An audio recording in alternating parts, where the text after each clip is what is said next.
Have you ever crossed that invisible line at 65, where the chaos of life suddenly fades, and you start seeing everything with a clarity that both thrills and humbles you? The noise quiets, faces blur into memories, and suddenly, what truly matters shines like a beacon. But in that newfound wisdom, there's a hard truth most of us stumble into. Peace isn't found in spilling every secret to our loved ones. It's guarded in the things we choose to hold close. Today on Still Becoming, I'm diving deep into the 4 secrets you absolutely must never share with your family after 65 if you want to protect your calm, earn unwavering respect, and live without the regrets that haunt so many golden years. Stick around until the end, because I'll reveal how embracing these boundaries isn't just self-preservation.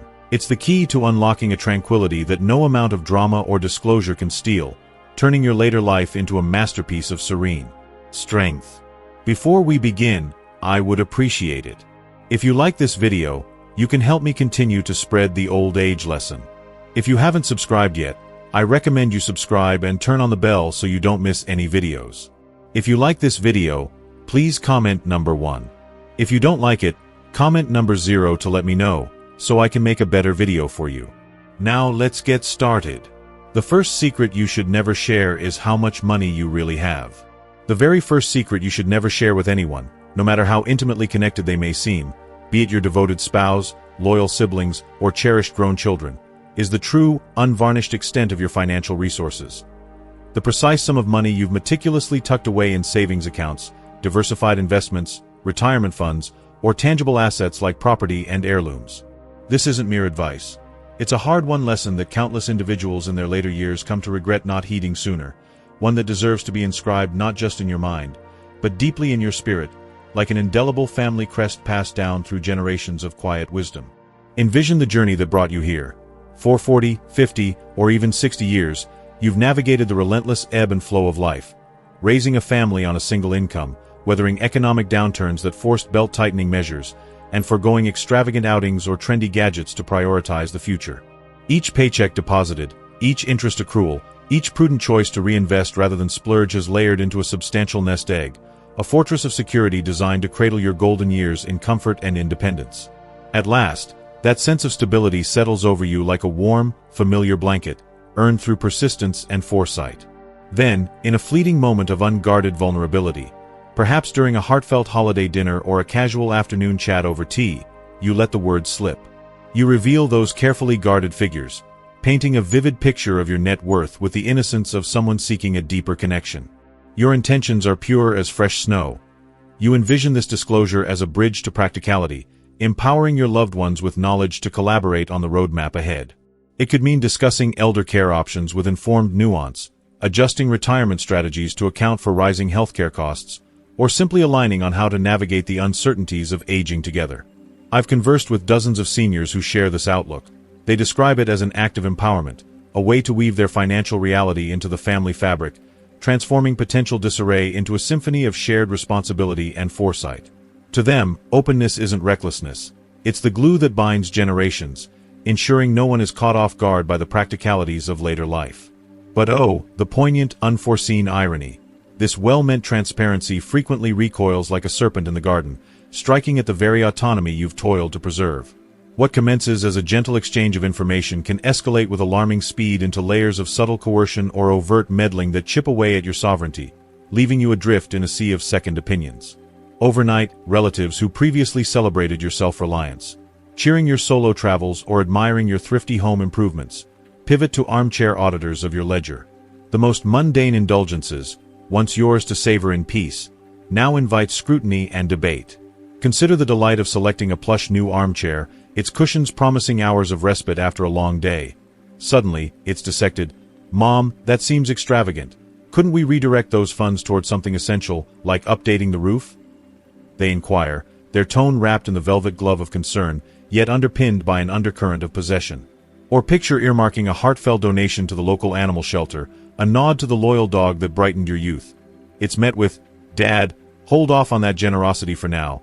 Preserve it for when we really need it, like the kids' college funds."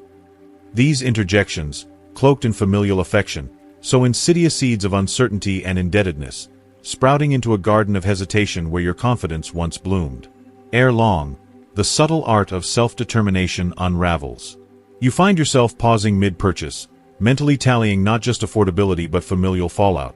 Your once spontaneous decisions morph into committee-vetted propositions, calibrated to the phantom scale of their approval. The liberty you wrested from the jaws of circumstance, through grueling overtime shifts, frugal meal planning, and the quiet endurance of life's curveballs, evaporates, supplanted by an undercurrent of muted bitterness that colors family interactions like a persistent fog.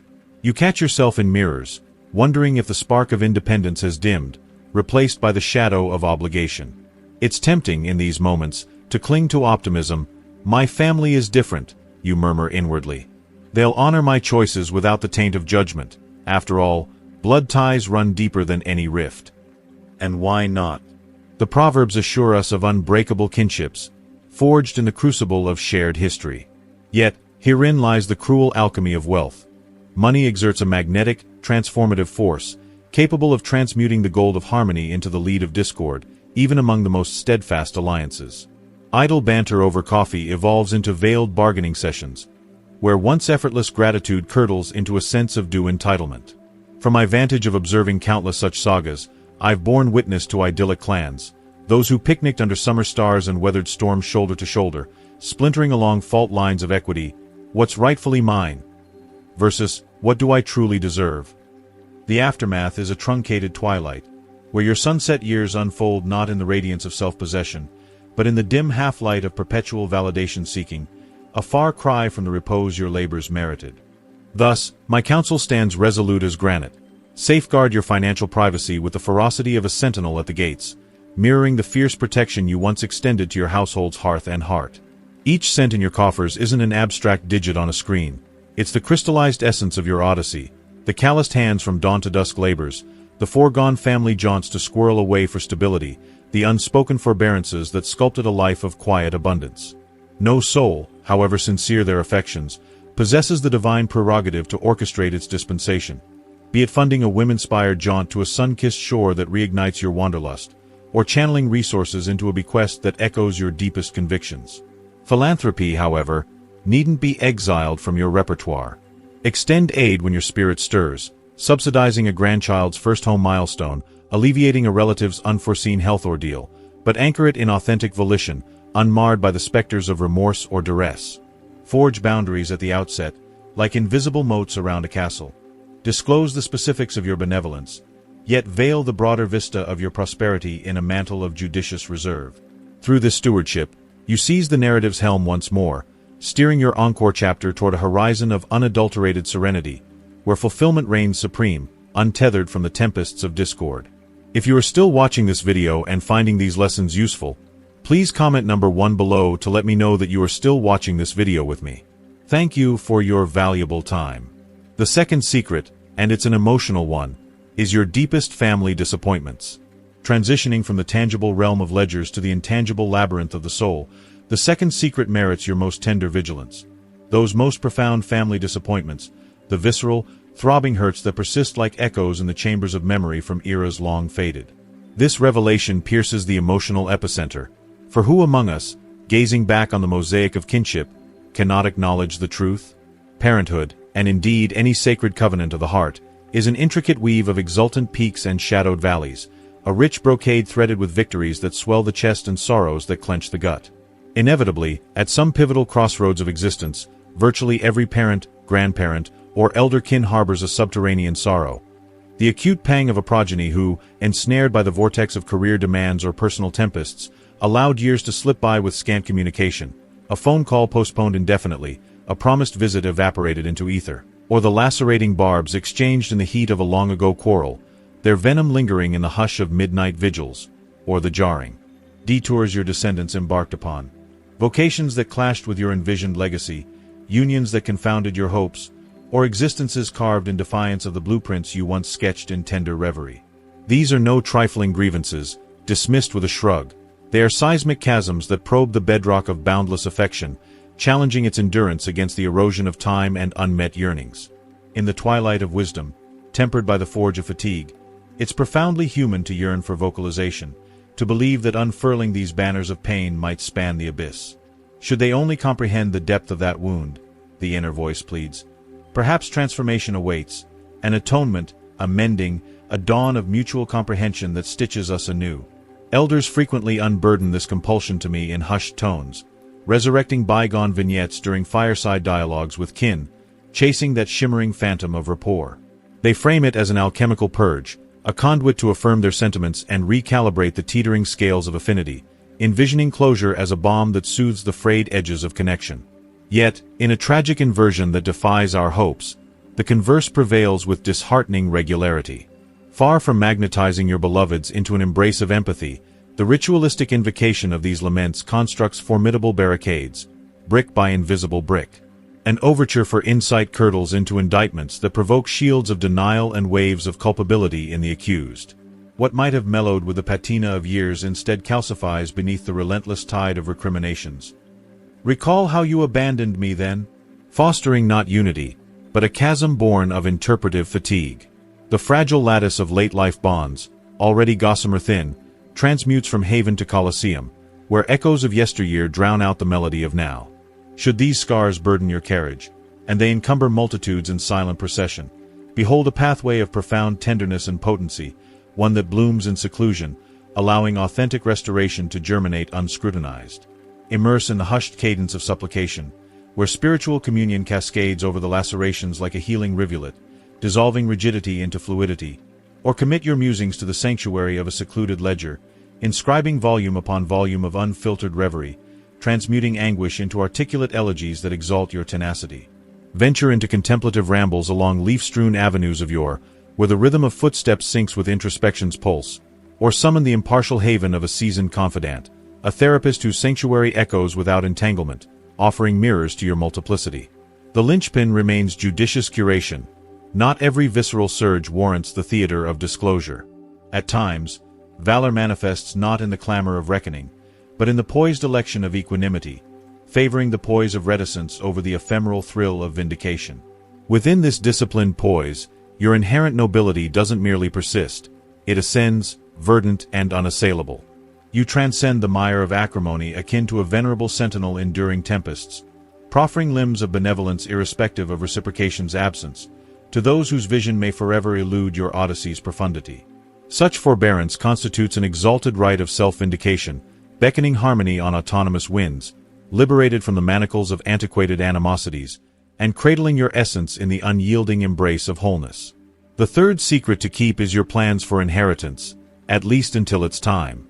Now, pivot to a confidant that resonates at legacy's pulsating core, the third imperative to clasp tightly. The intricate architecture of your inheritance intentions, the meticulous orchestration of how your estate shall cascade to successors upon your departure. In our epoch of digital wills and convened conclaves, this counsel may ring as paradoxical, yet lend your ear.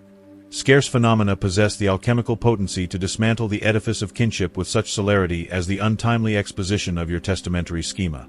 Even within the coziest enclaves of endearment, the apparition of post-mortem bounty can rouse latent frictions, metamorphosing confederates who once conspired in youthful escapades or toasted milestones into circumspect sentinels, eyes narrowed on the horizon of apportionment.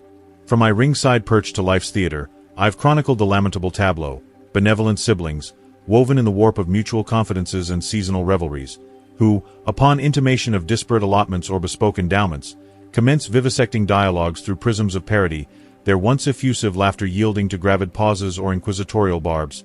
Why allocate more to her endeavors than mine? Or have I unwittingly forfeited favor in your ledger? Elders recurrently ensnare themselves herein, propelled by an exalted quest for symmetry. They summon the clan to the venerable oak table, unfurl parchments with solemnity, and elucidate divisions aspiring to preempt schisms. Behold the blueprint. Transparency averts ambushes, quelling tempests in my wake. They posit, logic gleaming like polished steel, a bulwark against anarchy's siege. In abstraction, it gleams as sagacity incarnate, a preemptive parry to discord's blade. Yet, in the crucible of enactment, it fans the blaze it vowed to quench. The human psyche, that volatile elixir of vanity, trepidation, and emulation, seizes dominion.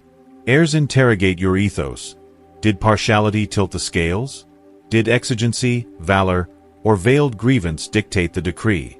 Animus simmers in undercurrents, rivalries burgeon unchecked, and abruptly, the vast ocean of your devotion contracts to arithmetic annotations. A domicile deeded hither, a pecuniary parcel thither, a cherished curio eclipsed in oversight. The pulsating, vivacious nexuses you cultivated across epochs, nurtured through lullabies, counsel in crises, and unheralded bolsters, wither under inheritance's umbra, tainting the immediacy with spectral reckonings yet unborn. The sagacious itinerary diverges thus. Envision your dispositions as a hallowed missive, enshrined in the vaults of jurisprudence via a fiduciary ally, impervious and crystalline, divulged solely at life's ebb, perhaps in extremis or via your steward's hand post-passage. In the interlude, staunch the impulse to proclaim. Permit your present praxis, gestures of grace, vignettes relived in laughter, steadfast succor unadorned by ledgers, to proclaim your partialities, pristine from pecuniary patina. Upon fruition, your inscribed edicts shall bear your volition's gravitas with lucidity and irrevocability, absolving progeny from anticipatory quagmires. Pivotal herein, this seclusion liberates you to relish affinities in their unvarnished splendor, tangled, resplendent arabesques of collective chronicle, unencumbered by ledgers in abeyance. Through this custodianship, you don't merely conserve accord. You distill the quintessence of immediacy's rapture, emancipated from tomorrow's ledger. If you are still watching this video and finding these lessons useful, please comment number 2 below to let me know that you are still watching this video with me. Thank you for your valuable time. And now, the fourth and most powerful secret, your fears and weaknesses. Culminating, and perchance most paradoxically, the fourth sanctum exacts your most ardent aegis, those innermost trepidations and frailties, the delicate avowals that murmur of finitude's hush and flux's inexorability. Upon surmounting 65's meridian, it's innate, and lamentably ubiquitous, for myriad elders to disgorge these burdens unbound, questing absolution in avowal. Dread grips me at solitude's spectre in my waning hours. You might murmur amid morning brew's steam. Recollection falters now, appellations elude like fleeting dunes. Or, in solitude's profounder, inutility engulfs me as chambers echo vacant and epochs eclipse my stride. These admissions percolate from existence's profundum, bereavements accrued, corporeal evolutions, chronology's relentless cadence, and their utterance yields ephemeral easement, akin to surfacing after submerged strain. Its unvarnished candor, an entreaty for the compassion you've proffered prolifically. Nevertheless, for all its momentary emancipation, this candor harbors a veiled toll. It imperceptibly refracts the prism through which kin perceive you. An appeal for anchorage may unwittingly recast your silhouette. From the bastion of fortitude and discernment they venerated to a silhouette of brittleness, meriting coddling or caveat. Discourses veer from soliciting your oracle to dispensing condescending solaces. Fret not, our aegis envelopes all. Edicts erstwhile sovereign, circadian cadences to odysseys afar, succumb to presumptive piloting, your timbre attenuating amid their custodianship's chorus. The deeper you delve into these disclosures, the graver the peril they eclipse your totality, contracting your aura from elemental titan to emblem of enfeeblement. It's an insidious attrition, eroding not solely your indomitability but the effulgent bequest of your indomitability. Thus, dispense verities with scalpel's exactitude, pondered, culled, and tendered solely to stewards of reverence untainted by commiseration. Assuredly, solicit succor where it avails, leechcraft for somatic sieges, sage's discernment for effective swells, or comrade's bulwark for diurnal drudgery. Yet, sentinel against permitting apprehension to mantle your wholeness. Forbid its ascension to narrative's apex. Evoke, and obliquely your constellation, the maelstrom you've mastered, fiscal furies assaying metal, kin calamities invoking adamants, ecstasies and elegies alike hammering an indissoluble nucleus. In these coda chapters, frailty forsakes you. You're burnished, as primordial arbors arched yet arrogant G-gainst zephyrs. This nuance wields titanic sway, a tacit sovereignty evoking obeisance sans syllable. Compel your kin to behold your bulwark foremost, dawn's purposeful ascent, avocations igniting orbs, or epiphanies distilled from temporal anvil. In equilibrium, frailty weaves filament, not firmament, upholding your eminence as the venerated savant they adore. As we wrap up this heartfelt journey on Still Becoming, remember that turning 65 isn't just about gathering years. It's about guarding the quiet treasures of your soul, those boundaries that shield your peace like a well-tended garden against the storms of expectation. We've uncovered the 4 sacred secrets. Your true financial freedom, those tender family heartaches, the whispers of your legacy, and the vulnerabilities that make you beautifully human yet fiercely resilient. Holding them close isn't hiding. It's honoring the wisdom you've earned, so your golden years bloom with the serenity you deserve. Now, I'd love to hear from you. What's one lesson that's resonating deepest in your heart right now, something you'll carry forward and weave into your days ahead? Drop it in the comments below this video, sharing that one thing you've learned and vow to practice for a life richer in tranquility. If you like this video, please leave your comment below, and don't forget to like, share, and subscribe to our YouTube channel for more whispers of grace to light your path. Until next time, choose peace, cherish your silence, and keep becoming.